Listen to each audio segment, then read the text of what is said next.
রাজবাড়ীতে অন্যান্য ফসলের পাশাপাশি চাষ হয় পাট, কিন্তু এবার তীব্র দাবদাহ ও অতিরিক্ত খরায় পাট চাষ নিয়ে দুশ্চিন্তায় পড়েছেন চাষিরা। একই সঙ্গে ভূগর্ভস্থ পানির স্তর নিচে নেমে যাওয়ায় সেচ নিয়ে বিপাকে পড়েছেন তারা। চাষিরা জানান, অতিরিক্ত খরায় ফসলের মাছ ফেটে চৌচির, সকালে পানি দিলে বিকেলের আগেই শুকিয়ে যাচ্ছে। পানির অভাবে পাট বেড়ে উঠছে না, শ্যালো মেশিনেও উঠছে না পানি।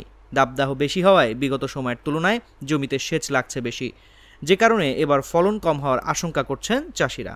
এবার পানি অতিরিক্ত দিতে হচ্ছে, যা হয়তো আমরা আরো 20-30 বছরে এরকম পড়ি নেই, এরকম পানি দিতে হচ্ছে। মানে পানি বোর্ডিংয়েও পাচ্ছি না, এবং আমরা যে খেতে যে পানিটা দিচ্ছি, এখন পানি দিলে 2 ঘন্টা পরে দেখা যায় না পানি। আর মানে এক জায়গায় যদি পানি দেই, পানিটা যে চারিদিকে যাবে তাও যাচ্ছে না খরার কারণে। রাজবাড়ী কৃষি প্রধান জেলা। নদীবেষ্টিত এ জেলায় ধান, গম, পেঁয়াজ, রসুন, মসুর, ভুট্টা সহ অন্যান্য ফসলের পাশাপাশি অধিক হারে চাষ হয় পাট। জেলার 5 উপজেলায় কম বেশি পাট চাষ হলেও সবচেয়ে বেশি চাষ হয় বালিয়াকান্দি ও রাজবাড়ী সদর উপজেলায়। এবছর 50,000 হেক্টর জমিতে পাট আবাদের লক্ষ্যমাত্রা নির্ধারণ করা হলেও এখন পর্যন্ত চাষ হয়েছে প্রায় 40,000 হেক্টর জমিতে। সমস্যা খরা পানি বোর্ডিং সঙ্গে মারি খেয়ে গেলাম। বোর্ডিং মারি খেয়ে যখন সারা দিন বলে মনে করেন পাঁচের বেলা গেলে যে স্টার দিই পানি ওঠে না, স্টার দিই পানি না। যদি কোন কাজা বাজা করে উঠেই মেশিন আসতে দম দিয়ে বসে যায়, বসে গেলে আর পানি পেয়ে পাইনি। ফলন মনে খুব একটা ভালো হবে না, আমার মনে পাটি তো টিয়া রাখতে পারছি না, তা পাটি ফলন খুবই হবে।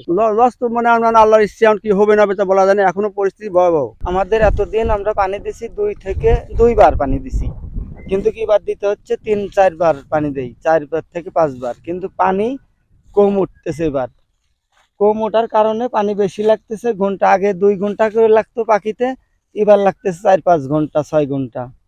রোদ দিতে শুকায় যাচ্ছে, এখন খরচের সংখ্যাও বেড়ে যাচ্ছে আমাদের। পাট চাষী নুরুল ইসলাম জাগো নিউজকে বলেন, এবার পাট নিয়ে খুব সমস্যায় পড়েছে। সার, বীজ, কীটনাশক সহ সব কৃষিপণ্য বেশি দামে কিনে চাষ করা পাট ভালো হচ্ছে না।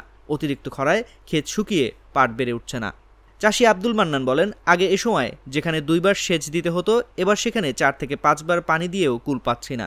সকালে পানি দিলেই বিকেলে শুকিয়ে যাচ্ছে। ক্ষেত ভেজাতে সময় ও খরচ দুটোই বেশি লাগছে। রাজবাড়ী জেলায় এই মুহূর্তে মাঠে দণ্ডায়মান ফসল, গুরুত্বপূর্ণ ফসল হলো পাট। আমাদের লক্ষ্যমাত্রা 50,000 হেক্টর, ইতিমধ্যে প্রায় 40,000 হেক্টর জমিতে পাটের আবাদ হয়েছে। এবছর গত মার্চে কিছু বৃষ্টি হয়েছে, বৃষ্টি পাট আবাদকে সহজতর করেছে। এই মুহূর্তে তীব্র তাপমাত্রা এবং খরা পাটের জন্য কিছুটা ক্ষতির কারণ হয়ে উঠতেছে। আমরা কৃষকদেরকে পরামর্শ দিয়ে যাচ্ছি যে এটা আতঙ্কিত হওয়ার কোনো কারণ নাই।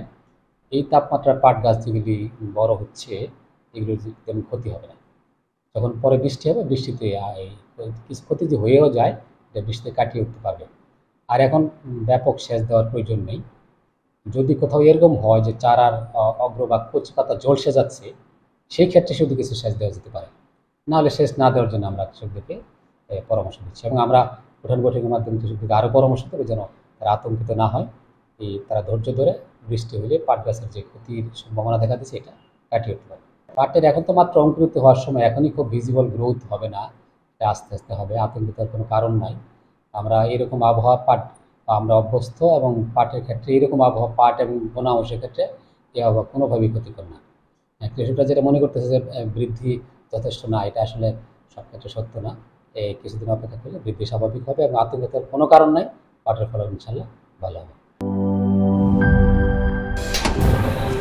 ফাংশনালিটি ও নান্দনিকতার পারফেক্ট কম্বিনেশন, সায়েন্টিফিক নজল ও ব্রাস বার্নার ক্যাপ, 50,000 বার অটো ইগনিশন, 25% পর্যন্ত গ্যাস সাশ্রয়ী, RFL গ্যাস স্টোভ, নিরাপদ ও গ্যাস সাশ্রয়ী।